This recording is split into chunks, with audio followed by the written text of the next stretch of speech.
যৌতুক নেওয়া এটা কি সওয়াবের কাজ না গুনাহের কাজ? গুনাহের কাজ। কেমন গুনাহ? হারাম এবং কবিরা গুনাহ। এই যৌতুকের প্রথা গোটা বাংলাদেশেই আছে, আপনাদের এই অঞ্চলেও আছে, বরং কোনো কোনো ক্ষেত্রে একটু বেশি আছে। আপনারা নাখোশ হয়েছেন কোনো? এই কথা আমি সব জায়গায় বলি, বিভিন্ন জায়গায় বলি। একজন বাবা তার একটা মেয়েকে জন্মের পর থেকে তিল তিল করে বহু কষ্ট করে গড়ে তোলে, বিয়ের উপযুক্ত করা পর্যন্ত হাজার হাজার টাকা, লক্ষ লক্ষ টাকা ব্যয় করে। করে কি করে না? এই মেয়ের মা অনেক কষ্ট করে তাকে গর্ভে ধারণ করেন, ভূমিষ্ঠ হওয়ার পর দুগ্ধদান করেন, ছোটবেলায় লালন পালন করেন, ডাক্তার দেখিয়ে চিকিৎসা করিয়ে অসুখ বিসুখ হলে তাকে সুস্থ রাখার চেষ্টা করেন, পড়ালেখা করান, আদব তরবিয়ত শেখান, ভরণ পোষণ দিয়ে তার পেছনে টাকা পয়সা, মায়া, মমতা, ভালোবাসা দিয়ে তিল তিল করে তাকে বিয়ের উপযুক্ত করে গড়ে তোলেন। আপনি একজন ছেলে, আপনি যে কবুল বলে কয়েকজন মুরব্বীর সাথে নিয়ে বিয়ে করে মেয়েটাকে তুলে নিয়ে আসলেন। কয়দিনের জন্য আনছেন? কয় মাসের জন্য? সারা জীবনের জন্য। তাহলে মেয়েটার মা বাবা জন্ম থেকে নিয়ে, জন্মের আগে থেকে নিয়ে, গর্ভধারণ করা থেকে নিয়ে কষ্ট সহ্য করে তিল তিল তিল তিল করে এই সম্পদ গড়ে তুলেছে, পড়ালেখা করিয়েছে। সে পড়ালেখা করে শিক্ষিত হয়েছে। শিক্ষিত হওয়ার পর আপনি যে বিয়ে করে নিয়ে আসলেন, এখন তার শিক্ষাটা কার উপকারে আসলো? আপনার না তার বাপ মার? কেমনে আপনার আসছে? কারণ সে পড়ালেখা করে আপনার ছেলে মেয়ে পড়াচ্ছে, আপনার বংশধরদের শিক্ষিত করতেছে, আপনার পরিবারে তার শিক্ষার উপকারিতা পাচ্ছে, কারণ সে তো আপনার বাড়িতে চিরকালের জন্য চলে আসছে। যাই শিখছে, যতটুকুই শিখছে, কম শিখুক আর বেশি শিখুক, যতটুকু শিখছে, সে শিক্ষার উপকারিতাটা কি তার বাপ মার বাড়িতে পায় না আপনার বাড়িতে পায়? বড় করে দিছে বাপ মা, উপকারটা কি আপনার বাড়িতে মানুষ পায় না তার বাপের বাড়ির মানুষ পায়? কথা বুঝেন নাই আপনারা আমার? তাহলে যেই মেয়েকে তার বাপ মা তিল তিল করে গড়ে তুলে তার পেছনে অনেক পয়সা করে ঢেলে তাকে মানুষ করেছে কষ্ট করে, সেই মেয়েটাকে সারা জীবনের জন্য আপনার হাতে তুলে দিল। আপনি বলতেছেন কি যে এখন মেয়ে দিলে তো হবে না, সাথে একটা মোটরসাইকেল দেওয়া লাগবে, বিদেশে যাওয়ার ভিসা দিতে হবে, টেলিভিশন দিতে হবে, ফ্রিজ দিতে হবে, নগদ টাকা দিতে হবে, তাহলে ফার্নিচার দিতে হবে। এই যে কাজটা আপনি করলেন, কোরআন হাদিসের কথা একটু পরেই আসি। আপনার নিজের বিবেককে জিজ্ঞাসা করেন তো, লক্ষ লক্ষ টাকা খরচ করে কলিজার টুকরা মেয়েটাকে বড় করে তুলল বেচারি, সারা জীবনের জন্য আপনার বাড়িতে দিয়ে দিল, সারা জীবনের জন্য আপনার বাড়ি সে কাজ করবে, কাম করবে, আপনার চরিত্র হেফাজত করবে, আপনার পরিবারের লোককে আপন করে নিবে, যতটুকু সার্ভিস দেওয়ার সব আপনার পরিবারে দিবে। অথচ আপনি তাদের কাছ থেকে উল্টা আরো যৌতুক আদায় করতেছেন। এর চাইতে বড় জুলুম আল্লাহর জমিন আর কিছু হতে পারে? পারে না। এই চট্টগ্রাম এলাকাতে এই রোগটা যেহেতু বেশি, সেজন্য এটা আমি একটু আরো খোলাসা করে বলতে চাই। মেয়ে জন্ম দিয়ে বেচারা কি অপরাধ করেছে? নিজের কলিজার টুকরা মেয়েটা আপনাকে দিয়ে দিয়েছে, আবার তাকে যৌতুক দিতে হবে কেন? তার কলিজার টুকরাটা আপনাকে দিয়ে দিয়েছে। আপনি কত বড় নির্লজ্জ, কত বড় বেহায়া হলে, কত বড় অসভ্য হলে, কত বড় ডাকাত হলে ওই বেচারা, ওই বেচারি, আপনার শ্বশুর শাশুড়ি তার কলিজার টুকরা মেয়েটা, সারা জীবনের আদরের মেয়েটা আপনাকে দিয়ে দিল চোখের পানি ফেলতে ফেলতে। এরপরে তার কাছ থেকে আবার যদি জিনিসের দাবি করেন, আপনার চাইতে বড় ডাকাত আর জালিম আল্লাহর জমিন আরেকটা নেই। এই যৌতুক নেওয়া কি হালাল না হারাম? শুধু হারাম না, এটা অত্যন্ত ভয়াবহ হারাম, অত্যন্ত ভয়াবহ হারাম, অত্যন্ত জঘন্য অপরাধ। ভাইরা আমার, উচিত তো ছিল আপনার শ্বশুর শাশুড়িকে বলা, শ্বশুর আব্বা, শাশুড়ি আম্মা যান, আপনার এই মেয়েটা বড় করতে কত লাখ লাখ টাকা খরচ হয়েছে, কত স্নেহ মমতা দিয়ে বড় করেছেন, আর এখন নিয়ে যাচ্ছি আমি সারা জীবনের জন্য। তো ঋণ তো পরিশোধ করতে পারবো না, সারা জীবন শ্বশুর শাশুড়ি বরং দিয়ে গেলাম আরো। এটা না করা উচিত, কিন্তু আমরা উল্টাটা করি। তো যুবকরা যদি সচেতন হয় যে আমাদের বিবাহে আমরা এই অন্যায় কাজ করব না, এই পাপের কাজ করব না, এই গুনাহের কাজ করব না, আমরা যদি সংকল্পবদ্ধ হই, ইনশাআল্লাহ সমাজ পরিবর্তন হবে। যুবকরা সংকল্প করতে পারেন কিনা? ইনশাআল্লাহ। যারা বিয়ে করেন নাই প্রতিজ্ঞা করবেন, আমার বিয়েতে আমার শ্বশুরবাড়ি থেকে একটা সুতা আমি আসতে দিব না বেঁচে থাকতে। আর যারা বিয়ে করেছেন তাদের কর্তব্য, তারা প্রতিজ্ঞা করবেন যে আমার ছোট ভাই ব্রাদার সন্তান সন্ততি আমার অধীনে যাদের বিয়ে শাদী হবে, সেই সমস্ত বিয়েতে যৌতুক তো দূরের কথা, শ্বশুরবাড়ি থেকে একটি সুতাও আমি আনতে দেব না। প্রতিজ্ঞা করতে পারি না ইনশাআল্লাহ? মুশকিল হলো এটা যখন বলবেন তখন মুরব্বীরা, আপনার বাপ মারা বলবে যে ছেলে বিয়ের আগেই এখনই শ্বশুর শাশুড়ির জন্য এত মায়া, বিয়ের পরে না জানি ফয়বা কি করিব। এই ঝামেলা করবে কি না? এই ঝামেলা যদি করে, করুক, ভুল বুঝলে বুঝুক। কেউ ভুল বুঝলে কি আমি অন্যায় করতে পারি? না। আমি প্রমাণ করব যে বিয়ে করে আমি বাপ মাকে ভুলে যাই নাই। আমি প্রমাণ করব বিয়ে করে কখনো শ্বশুর শাশুড়িকে আমার বাপ মার চাইতে বড় মনে করি নাই, বাপ মার চাইতে বেশি তাদেরকে আদর করব না। হতে পারে না আমার বাপ মা একদিকে, সারা পৃথিবী একদিকে, কিসের শ্বশুর শাশুড়ি, সেটা আমি প্রমাণ করব আমার কাজ দ্বারা। আমার বাপ মা এখন ভুল বুঝলে বুঝুক, এক সময় দেখবে যে না, ছেলে আমার ঠিকই বাপের মর্যাদা মায়ের মর্যাদা বিয়ের আগে যেমন দিত পরেও তেমন দিচ্ছে, বরং আরো বাড়ায় দিচ্ছে। এটা আমাদেরকে করে দেখাইতে হবে। তাহলে আগে যে ভুল বুঝছে বাপ মা, যে শ্বশুরবাড়ির পক্ষে এত বলতেছে কেন বিয়ের আগেই, সেই ভুলটা তাদের ভেঙে যাবে যদি আমাদের পরবর্তী অবস্থানটা আমরা ঠিক রাখতে পারি। চেষ্টা করা যাবে না ইনশাআল্লাহ? ভাইরা আমার, বাবারা আমার, যারা মুরব্বীরা আছেন, আল্লাহর ওয়াস্তে আল্লাহর জমিনের বড় অভিশাপটা করবেন না। অনেক মায়েরা আছেন, তারা ছেলের বিয়েতে যৌতুক যে আনেন, এই যৌতুকটা কোনো প্রয়োজনে আনেন না, এটা আনেন হলো একরকম ভাবসাবের জন্য। ভাবসাব বুঝেন আপনারা? ভাবসাব ন বুঝেন? ভাবসাব যেমন অমুকের ছেলে বিয়ে করছে তমুক বাড়িতে, তার শ্বশুর বাড়ির থেকে এত ফার্নিচার দিছে, এত কিছু দিছে, আমার ছেলে শ্বশুর বাড়িতে কি আসলো, আসলে আবার মানুষকে দেখাবো, গল্প করব, এই যে এটা আমার শ্বশুর ছেলে শ্বশুর বাড়ি থেকে দিছে, এটা আমার বেআইন সাহেব পাঠাইছে, ওইটা ব্যয় সাহেব পাঠাইছে।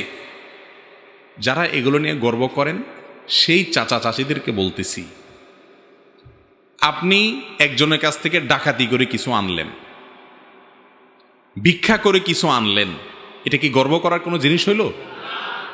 আরেকজনের ছেলে যদি নির্লজ্জের মতো ভিক্ষা আনে, যৌতুক মানে ভিক্ষা, যৌতুকের সাথে ভিক্ষা ভালো, ভিক্ষা বললে ভিক্ষার অপমান হবে। যৌতুকরে যদি ভিক্ষার সাথে তুলনা করেন তাহলে ভিক্ষার অপমান হবে। ভিক্ষা হারাম না, কিন্তু যৌতুক হারাম। অতএব ভিক্ষুক যৌতুক খাওয়া মানুষের চাইতে 1000 গুণ ভালো, 1000 গুণ ভালো। আপনার ঘরে শ্বশুরবাড়ির জিনিস থাকবে কেন ভাই? বিয়ে শাদী তো আমরাও করছি, কই আমরা তো ফার্নিচার নেই নেই, কই আমরা তো যৌতুক নেই নেই। আলহামদুলিল্লাহ, আল্লাহ তাআলা আমাদেরকে দুঃখে রাখেন নাই। অন্যের খানার দিকে, অন্যের সম্পদের দিকে চেয়ে থাকা মানুষ সবসময় সে পরখাওয়াই হয়, পরেরটা খাওয়ার ধান্দাই থাকে, এই কখনো নিজের পায়ে নিজে দাঁড়াতে পারে না। আপনার মা যদি বলে যে বাবা, সমাজে আমাদের মুখ লজ্জা হয় না, রক্ষা হয় না, আমাদের ভাবসাব থাকে না, ব্যয়ের বাড়িতে কিছু আসলে আমাদের মুখটা রক্ষা হয়, মারে বলবেন মা,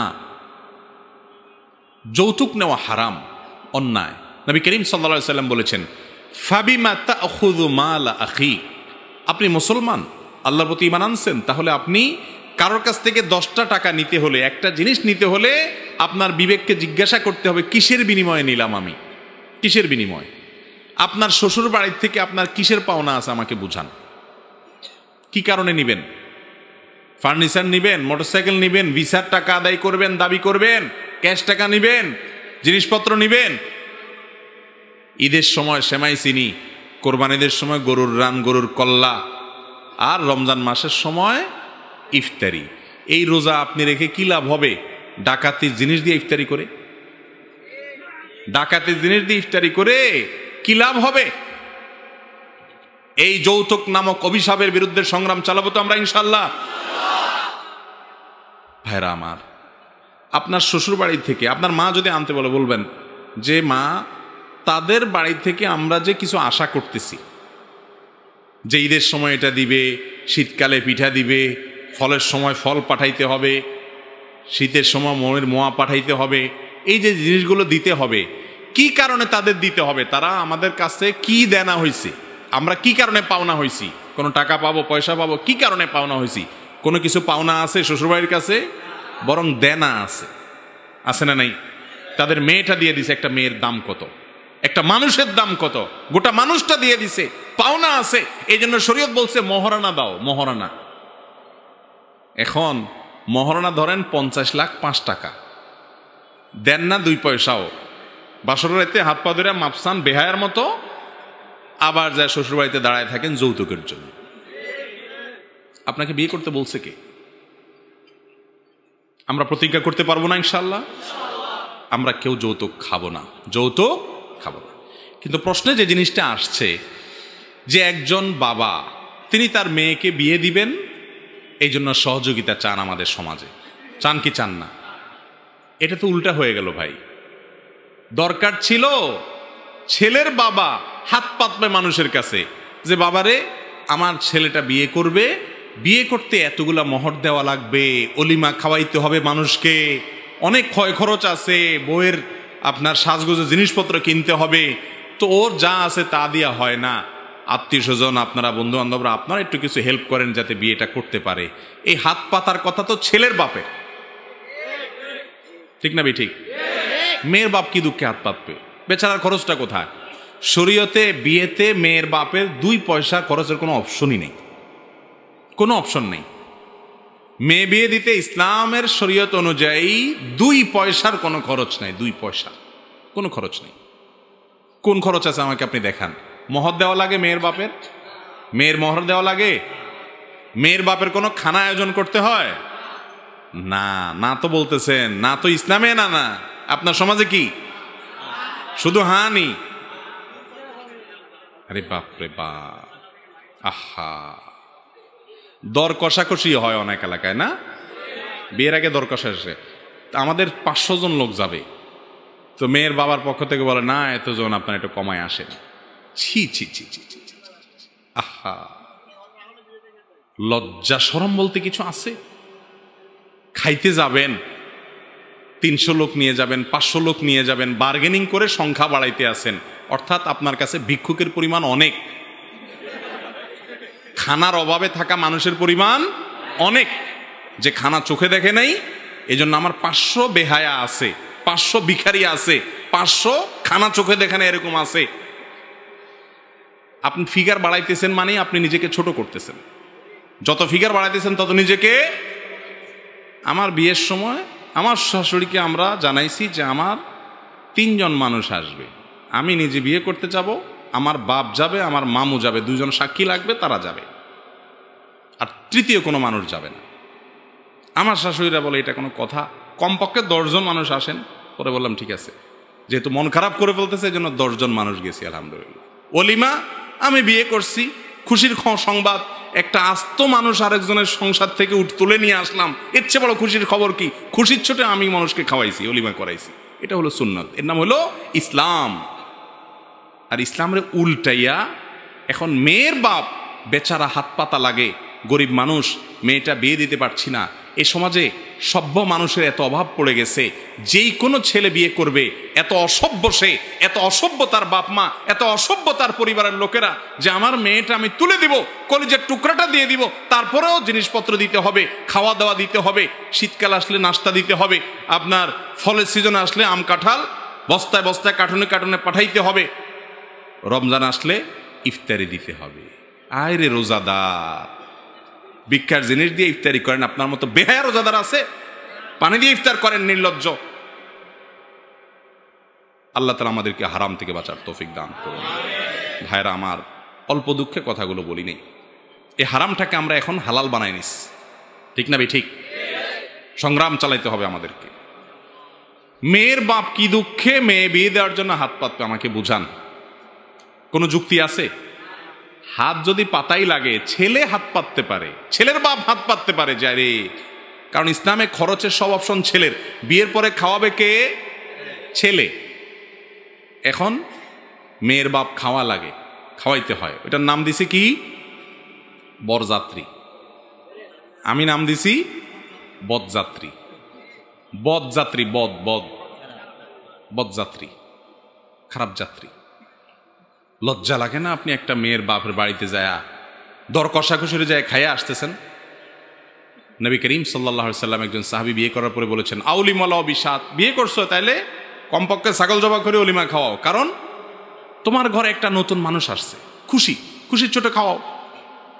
মেয়ের বাপ বেচারা মেয়েটাকে তুলে দিয়ে দিছে, তার বাসায় কান্নার রোল পড়তেছে। হে যৌতুকখোর, যেদিন নিজের ঘরে একটা মেয়ে আসবে, তিল তিল তিল তিল করে মেয়েটাকে আদর স্নেহ দিয়ে কলিজার টুকরাটাকে বড় করে তোলার পরে অন্য ছেলে নিয়ে চলে যাবে চিরকালের জন্য, সেদিন বুঝবেন একটা মেয়েকে অন্যের ঘরে তুলে দিতে কিরকম কলিজাটা ছিঁড়ে যায়। ওই বেচারার এমনিতে কলিজা ছিঁড়ে শেষ, তার বাস থেকে সম্পদ নিয়ে গেছেন তার বাসা থেকে, এরপরে আবার 500 বেহায়া যায় তার বাসা যায় খাইতেছে। এই বদযাত্রী থেকে আমরা বেরিয়ে আসবো তো ইনশাআল্লাহ? আমরা হিম্মত করলেই হবে ইনশাআল্লাহ। এখন মুশকিল হলো আজকাল ছেলেদের কোনো কথা নাই। এখন আসি কিনা ওই যে রুমাল দেয়, রুমাল ভাঁজ করে এমনি ধরায় দেয়, জামাইয়ের মুখে রুমাল দেয় না, মানে মানে তোর কোনো কথা নাই আজকে, তোর কোনো কথা নেই। রুমাল সরায় কথা বলবেন ইনশাআল্লাহ, যুবকরা বলবেন না। আবার মুরব্বীদের সাথে বেয়াদবি করা যাবে না, বিনয়ের সাথে ভদ্রতার সাথে ভালোভাবে বুঝাইতে হবে। মেয়ের বাপরাও কম না, তারা আজকাল আবার মহারণা 50 লাখের নিচে রাজি না। শুধুমাত্র ছেলের বাপদের শুধু দোষ দিলে হবে না, মেয়ের বাপরাও। আহা, বিয়ে হয় টাকার বস্তার সাথে ময়দার বস্তার, টাকার বস্তার সাথে ময়দার বস্তার। মানুষের সাথে মানুষের কি হয় না? বিয়ে হয় না। ছেলেরা খোঁজে ময়দার বস্তা আর মেয়েরা খোঁজে টাকার বস্তা, মানুষ কেউ খোঁজে না। অথচ এই কারণে আজকাল ঘরে ঘরে সংসার ভাঙতেছে, ঠিক না বে ঠিক?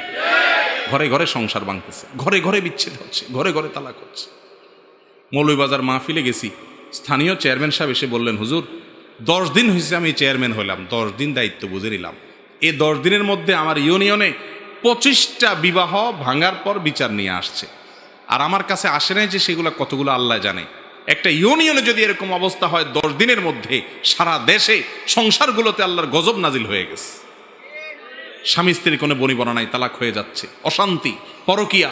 কারণ অনেক, এর ভিতরে একটা বড় কারণ হলো যে কেউই মানুষের সাথে মানুষের বিবাহ চাচ্ছে না, সব ওই আয়টার বস্তা, ময়দার বস্তা আর টাকার বস্তা এগুলোর সাথে হচ্ছে। আমরা এই সমস্ত অযৌক্তিক কর্মকাণ্ড থেকে বেরিয়ে এসে কোরআন এবং হাদিসের আলোকে আমাদের দাম্পত্য জীবন গড়ে তুলব তো ইনশাআল্লাহ। আল্লাহ তাআলা আমাদেরকে তৌফিক দান করুন। মেয়ের বাবারা মোটা অঙ্কের মহারণা চাইবেন না, মোটা অঙ্কের মহারণা দাবি করবেন না। এখন কথা হলো, কোনো মেয়ের বাবা তার মেয়ে বিয়ে দিতে পয়সা ছাড়া বিয়ে হয় না, গোটা সমাজ নষ্ট হয়ে গেছে, এরকম যদি হয়, সেই মেয়ের বাবা কন্যাদায়গ্রস্ত বলে। কন্যাদায়গ্রস্ত শব্দটা খেয়াল করেন, মানে মেয়ে জন্ম দিয়ে বেচারা একটা বিপদে পড়ে গেছে। এটা তো জাহিলি যুগের, মূর্খ যুগের, আইয়ামে জাহিলিয়াত যুগের মানুষদের মধ্যে ছিল যে মেয়ে সন্তান হলে তার জন্য বিপদের কারণ ছিল। আপনি তো সেই ধর্মের অনুসারী যেই ধর্মে নবী করিম সাল্লাল্লাহু আলাইহি সাল্লাম বলেছেন, কোনো বাবা 2টা মেয়ে সন্তানকে যদি লালন পালন করে, সূত্র সঠিক পাত্রস্থ করে, তাদের প্রতি সদাচরণ করে, শুধু মেয়ে সন্তান আলাদা